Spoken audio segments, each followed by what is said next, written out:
de mayo en la capital agramontina, llevados luego a la sede de la Seguridad del Estado y actualmente se encuentran en el penal de Cerámica Roja, donde están en prisión preventiva y serán llevados a juicio. Informa Jordan Marrero Huerta, presidente del Partido Demócrata Cristiano. Los incidentes, ambos miembros de la Unión Patriótica de Cuba, fueron detenidos cuando pretendían grabar el arresto de varios jóvenes a manos de uniformados. En estos momentos, Santana Jobo, de 38 años de edad, y Joandris Rodríguez, de 25 años de edad, se encuentran actualmente bajo procesos penales, acusados de desobediencia y resistencia. Se suma además el caso de Fernando Vázquez Guerra, coordinador provincial de la UNPACO en la provincia agramontina, que había cumplido ya una condena de 5 años, liberado en agosto de 2021 y en diciembre detenido nuevamente, ya ahora cumpliendo una condena nueva de 1 año y medio por los presuntos delitos de resistencia y desacato. Está en el penal de Kilo 7 y le han sido suspendidas indefinidamente las llamadas telefónicas, señala Jordan. En llamadas telefónicas realizadas por el prisionero político Virgilio Mantilla Arango,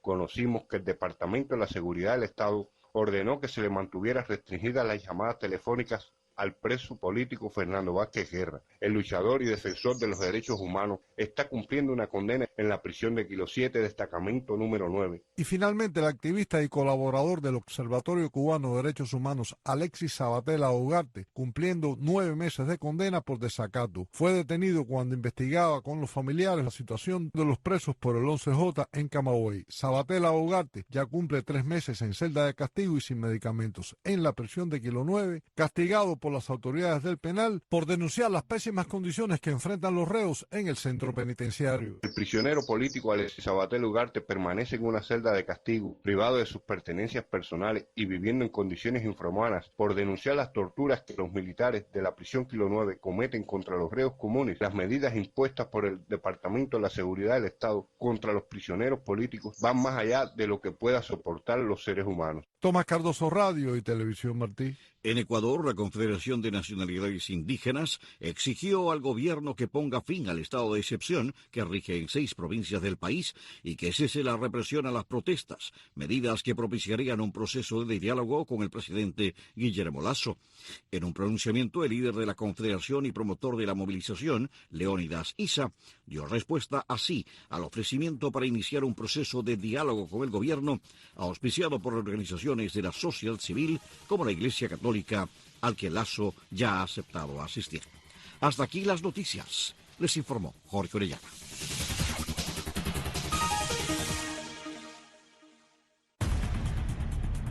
Venezuela hoy. Un análisis profundo sobre la situación actual que vive el pueblo venezolano. Venezuela hoy. Conducido por Alejandro Marcano Santelli.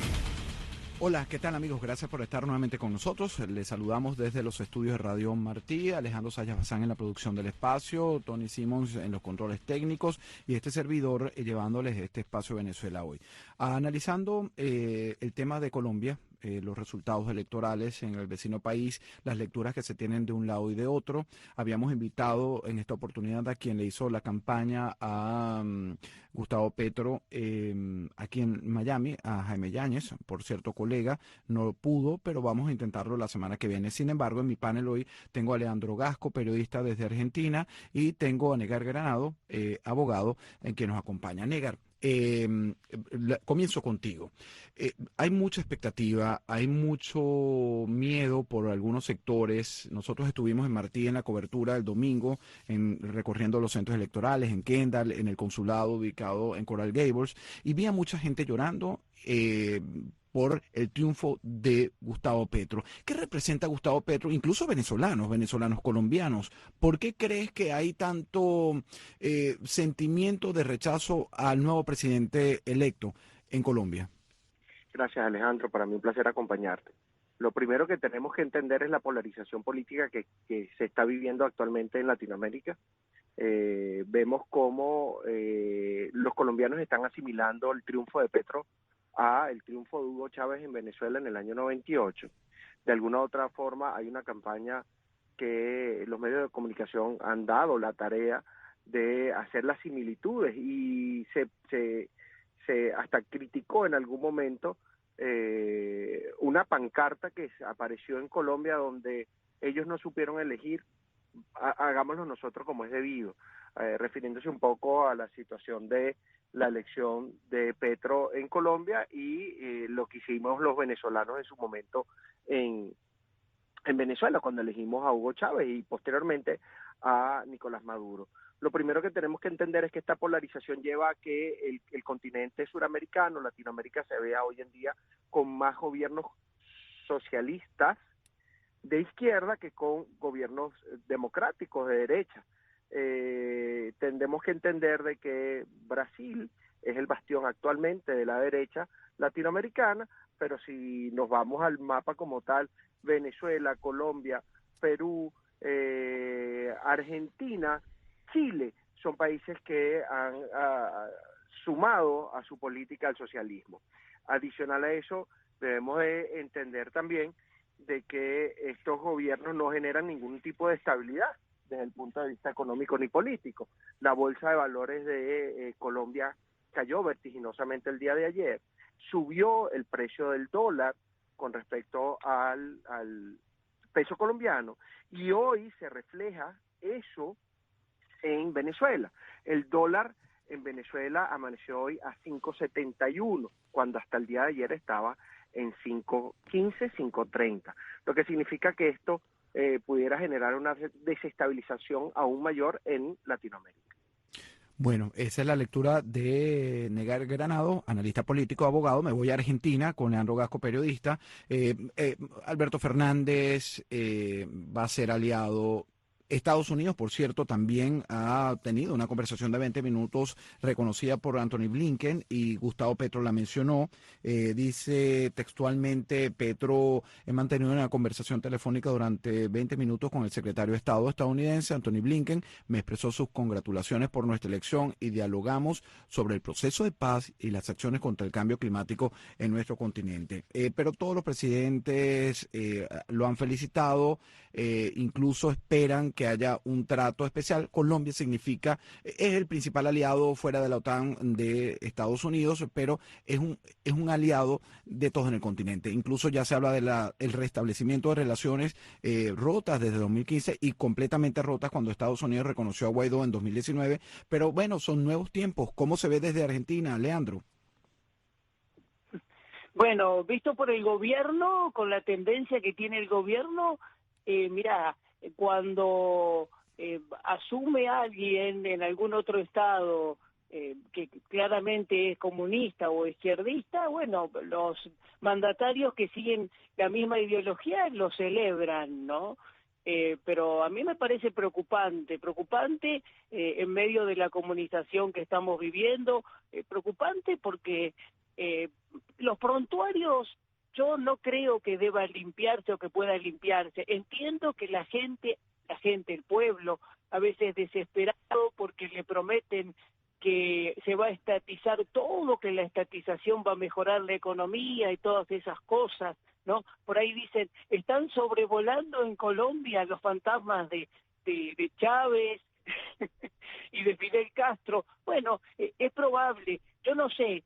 Por otro momento se escucha a Petro hablando de capitalismo. Lo que pasa es que cuando uno tiene en el prontuario asesinatos o vínculos claros con el narcotráfico, con Pablo Escobar, o por ahí también Fidel Castro mismo, porque a nadie le sorprende que no solo la guerrilla del M-19, muchas más en Latinoamérica fueron adoctrinadas y financiadas por Cuba, ¿no? Por el castrocomunismo. Entonces, eso por un lado. Ahora, si vemos la respuesta, no sé, la economía dio una clara respuesta negativa, porque vemos como un 5% de la devaluación del mismo peso colombiano, y además hay mucho miedo en la población también. Sí, algunos lo votaron creyendo cierta discursiva, pero hay muchos otros que tienen miedo a la reforma que se puede producir, que se anuncia en el sistema de salud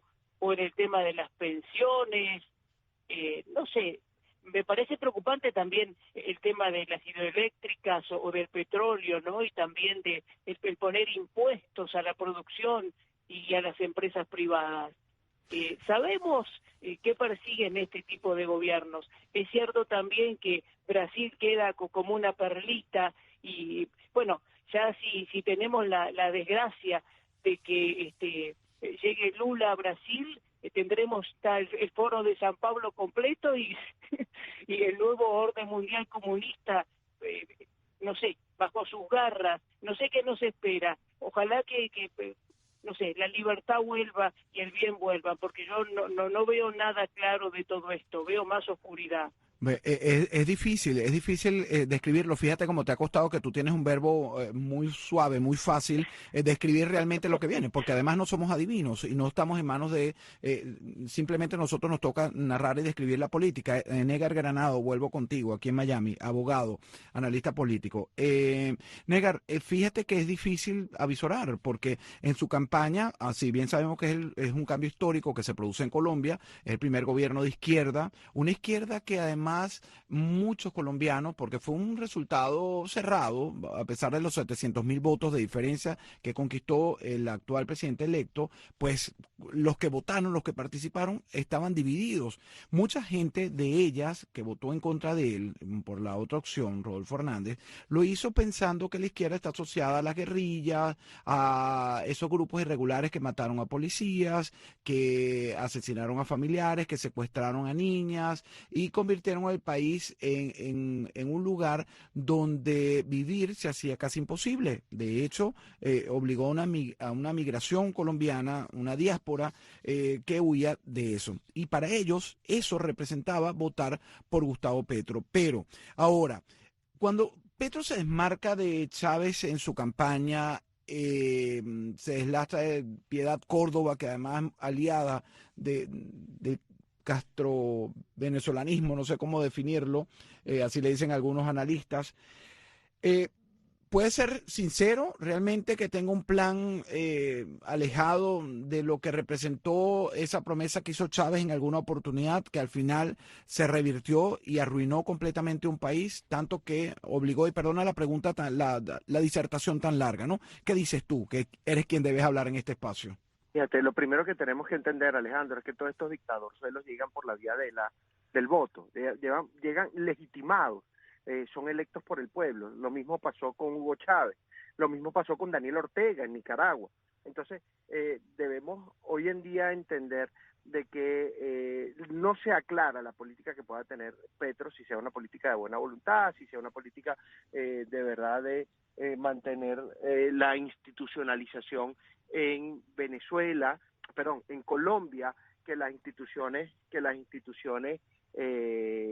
no pierdan su orden, y adicional a eso, también debemos entender de que una persona que trató de llegar al poder por la vía de las armas, por los caminos irregulares, por la subversión constitucional, desconociendo un gobierno o de alguna u otra forma planificando actos terroristas vinculados con órganos, con guerrillas o paramilitares, son personas que no se pueden tildar de buena voluntad. Adicional a eso también tenemos que evaluar que definitivamente Colombia es el principal aliado no OTAN de Estados Unidos. Y ese análisis lo quiero hacer muy claro, porque muchas personas me dicen, ¿cómo es posible que Joe Biden y sus secretarios de Estado hayan llamado a Colombia a felicitar a Petro?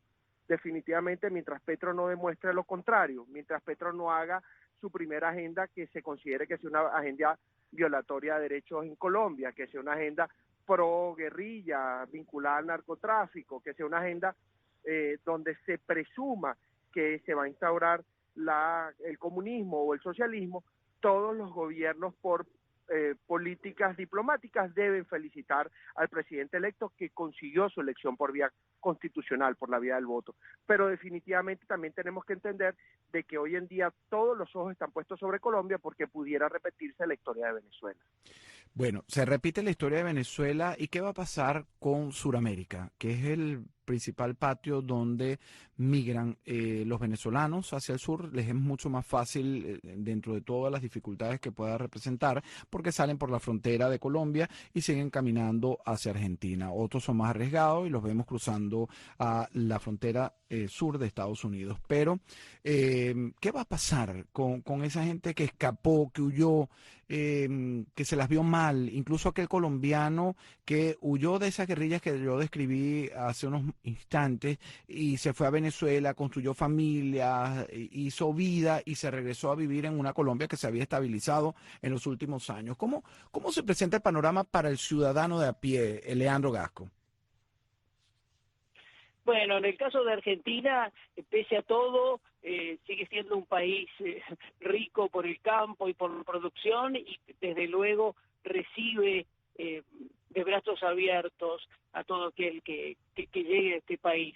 Pero bueno, también está la cuestión de que cuando se asientan aquí y están de 6 meses, 1 año, 2 años y caen o les golpea de cerca la realidad y ven que tienen una inflación terrible como en sus países y que la justicia no funciona, bueno, se decepcionan, ¿no?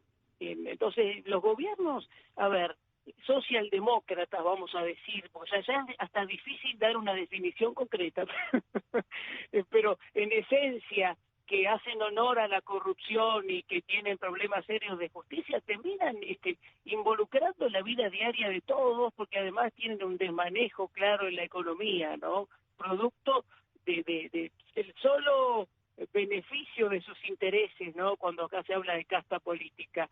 Con respecto a la situación de Colombia, yo dejo un manto de esperanza solo pensando en que debemos augurar que la oposición y que el Congreso funcionen.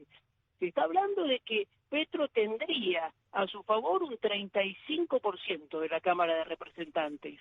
O sea que si hacemos cuentas, la oposición debería funcionar y a lo mejor no permitir que avancen determinados proyectos. Pero claro, siempre está el sobrevuelo de la corrupción, como está el sobrevuelo del narcotráfico y como está el sobrevuelo ese de decir, bueno, abrimos la frontera Colombia-Venezuela y ¿qué pasa con el Ejército de Liberación Nacional, con la FARC, protegidos algunos de estos integrantes por el tirano Maduro? Entonces, bueno, hay mucho para decir, mucho para analizar. Alejandro. Bueno, sí, hay bastante de qué hablar y serán nuevos tiempos, ¿no? Negar, ¿qué es lo que más te preocupa del triunfo de Gustavo Petro en Colombia? Fíjate, lo primero que tomo en consideración es lo que pudiera hacer Petro, como lo hizo Hugo Chávez en su momento en Venezuela y lo repitió Boric en Chile. Es una reforma constitucional donde de alguna u otra forma se lleve nuevamente una legitimación del poder, de los poderes del Estado, hacer una constituyente, una nueva constitución, y eso traería consigo que esa oposición a la que hace mención el periodista argentino se pierda, porque definitivamente van a empezarse a hacer instituciones como un traje a la medida del dictador. Adicional a eso, la persecución que se puede instaurar contra la oposición política colombiana y la persecución que se le puede instaurar a los opositores venezolanos que tomaron a Colombia como su país de residencia, buscando un poco de protección producto de la situación que se vive en Venezuela, en su país. Vemos también con mucha preocupación la llegada de Lula da Silva, que pudiera llegar en Brasil, va a traer un poco más de la inestabilidad que ya existe, se va a agrandar esa inestabilidad, producto de que ya el panorama latinoamericano será un panorama socialista de izquierda. Bueno, y esa preocupación, esa misma inquietud se la hago a ti, Leandro. ¿Qué es lo que más realmente te preocupa cuando te pones a pensar en el futuro de nuestra gente e incluso el de nosotros mismos?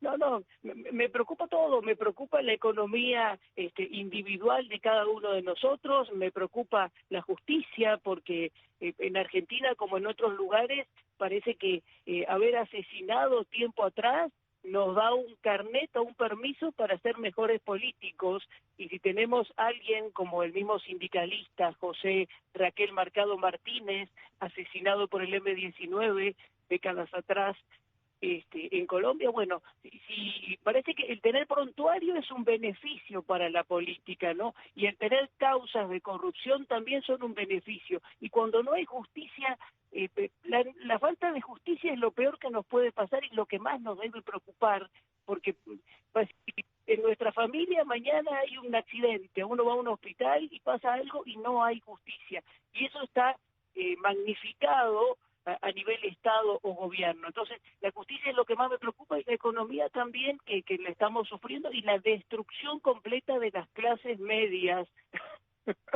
pensantes, porque tenemos cada vez más gente pobre, subsidiada en Latinoamérica, con migajas, y ricos que generalmente son de estas castas políticas. Bueno, ahora hablemos de Venezuela. Negar, te lo pregunto a ti. El funcionario del Departamento de Estado, Brian Nichols, señaló en su cuenta de Twitter este martes que mantuvo una reunión placentera con Fabiana Rosales. Está aquí en Washington, o estuvo. No teníamos mayor datos hasta que salió publicado este tweet. Hablaron y discutieron sobre la situación humanitaria en Venezuela y cómo los Estados Unidos pueden apoyar a las mujeres y a los grupos poco representados en la construcción de un futuro mejor. Esto lo reconoce el funcionario estadounidense. También en su cuenta de Twitter, Fabiana Rosales se mostró agradecida con los Estados Unidos y el subsecretario Nichols con su compromiso con la libertad, la democracia de Venezuela y el reconocimiento de la lucha, estoy leyendo textualmente su tweet, de la lucha del presidente Guaidó y todos los venezolanos. El tema migración fue foco central de esta reunión, según lo reconoce Nichols, pero te pregunto, vamos primero, te voy a hacer dos preguntas. La primera es esta venida de Fabiana Rosales, porque vimos las agresiones que sufrió la semana pasada, o por lo menos a principios de mes y a mediados de junio, Juan Guaidó, donde incluso supuestamente dispararon a su vehículo, hubo una silla, hubo un evento donde él termina desgarrado, la camisa, golpeado por seguidores del oficialismo. Sería un tema que se discutió aquí. Yo sé que es especulativo el campo, pero quisiera tu lectura. Mira, Alejandro, lo primero que tenemos que entender es que al primero que le corresponde cuidar la seguridad de Guaidó es el propio régimen de Venezuela. El régimen de Venezuela no va a querer en ningún momento que se le cause algún daño a Guaidó o ser el responsable de cualquier situación donde se pudiera perder la vida de Guaidó o se pudiera poner en juego su salud. Como primero. Como segundo, tenemos que entender de que esta dualidad de gobiernos que hay en Venezuela, un régimen que gobierna lo interno, un presidente interino que tiene responsabilidad internacional porque es reconocido principalmente por los Estados Unidos, trae como consecuencia de que no haya una figura estable para mantener relaciones bilaterales entre Venezuela y Estados Unidos. Eso trae como consecuencia de que la señora Fabiana Rosales, que no es de Guaidó, porque no está casada, pero es su pareja, no sea reconocida como primera dama y no venga como una primera dama en funciones oficiales. La recibe primero un secretario de Estado, segundo, no se da notoriedad a la prensa sobre la presencia de ella para que pueda ser cubierta su visita, si fuese oficial, a los Estados Unidos.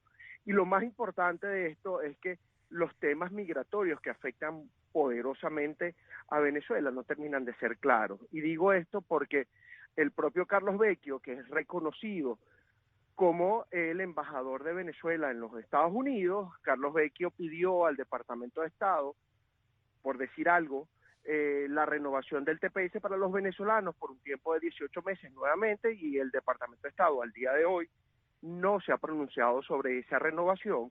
Hay más de 35.000 venezolanos esperando la aprobación del TPS, o sea, así hicieron una aplicación al TPS y no le ha sido resuelto. Y adicional a eso, la migración venezolana sigue tratando de llegar a los Estados Unidos. Vemos como la caravana de los 15.000 migrantes hace 2 semanas se paró en México porque le permitieron a 7.000 venezolanos entrar a México, pero dentro de México no le están permitiendo llegar a Monterrey para poder cruzar la frontera y presentar su caso de asilo en los Estados Unidos.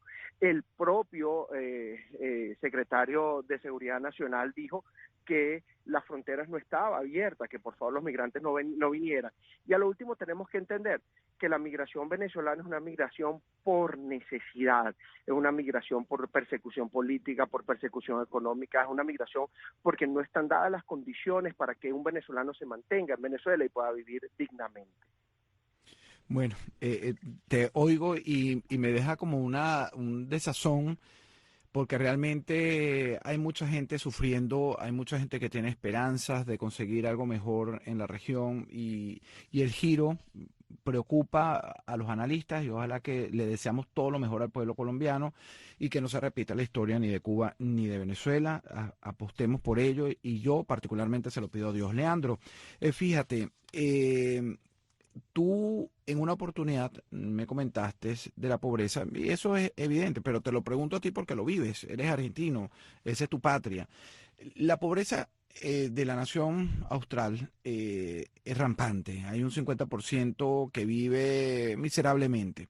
Cuando llega un venezolano, cuando llega esta migración, que yo sé que es el lugar donde menos hay, pero venezolanos abundan en Argentina, ¿cómo será o cómo sería el futuro de esas personas que están tratando de buscar algo mejor para mandar a su gente en Venezuela y se encuentran en un país así? Y nada, te lo pregunto porque pareciera que si todo se conjuga, como algunos dicen, de que bueno, que todo va a ir de mal en peor y cada vez mucho peor, no sé cómo, qué se puede conseguir en estas naciones que tienen también sus propias carencias, recordando que son países que están en vías de desarrollo. Sí, bueno, en principio me parece positivo que cuando llegan los venezolanos aquí, que ya hace unos años que están viniendo, por supuesto que algunos se han ido, ya lo hemos hablado, pero se organizan en asociaciones, por ejemplo, hay de enfermeros incluso, o de otras profesiones. Eso facilita un poco más la cuestión, es decir, cierta unidad que hay. Después hay sufrimiento por el lado a veces de llegar y tratar de conseguir un permiso precario, la cuestión burocrática de inmigración, y también es cierto que algunos que vienen con mayor formación les es más fácil, pero bueno, desde luego muchos pueden lograr cierta reinserción y otros se ven apenados por las situaciones, pero es cierto que en los últimos 2 años ya el mismo dinero, y lo ve toda la población que gana, no les rinde igual, y además se sienten apenados por muchas comparaciones que ineludiblemente se hacen, ¿no? Como me imagino que estarán haciendo muchos colombianos en este momento, conociendo de cerca la situación de Venezuela, ¿no? Sinceramente, cuando sobrevuela algo autoritario, impetuoso, y hay dificultades para lo cotidiano, el vivir diariamente, a uno lo golpea de cerca. Bueno, y termino, nos quedan unos minuticos, no sé Alejandro cuánto, 3 minutos nos queda todavía, 2 ya, ahora 2 minutos. Termino contigo, Negar. ¿Qué consejo le darías si tuvieras la oportunidad de sentarte con los políticos en Colombia? Los políticos, por lo menos que representan, te lo voy a poner en 2 escenarios. Por lo menos la representación de la dictadura de Venezuela, Jorge Rodríguez, que están en un foro en Oslo, y Gerardo Blay de la Plataforma Unitaria. Por un lado, tienes que darle un consejo a ellos y otro a los políticos que van a servir a partir de ahora en Colombia. Sí, primero para los políticos venezolanos que dejen a un lado sus aspiraciones particulares y entiendan un poco la situación que vive el venezolano y lo que está viviendo el venezolano cada vez que sale al exilio forzado, porque no podemos hablar de migrantes, son exiliados forzados producto de la situación de Venezuela. Tanto a los políticos del oficialismo, Jorge Rodríguez, que están tratando de ver cómo es el tema de los derechos humanos, que muy mal evaluada ha salido Venezuela en el tema de los derechos humanos, así como a los políticos de oposición que de alguna u otra forma lo que hacen es sentarse en una mesa a negociar cosas que no pueden negociar porque ya están previamente negociadas. Con respecto a los políticos colombianos, que estén muy pendientes de lo que es el Estado de Derecho, que fortalezca sus instituciones, que no permitan la convocatoria a un referéndum consultivo para una nueva constitución, que la constitución que tienen no es una constitución que sea muy antigua, es una constitución que le ha permitido permanecer con gobiernos democráticos en el tiempo y no permitan la instauración de un socialismo-comunismo como el que existe en Venezuela, Cuba o Nicaragua. Muchísimas gracias, Negar Granado, abogado y analista político, y también al periodista argentino Leandro Gasco por este espacio. Gracias a mi equipo, Alejandro Sayas Bazán y a Tony Simons, y por supuesto, en especial a ustedes, nuestra audiencia. Gracias por estar allí. Yo me despido hasta el viernes a la misma hora.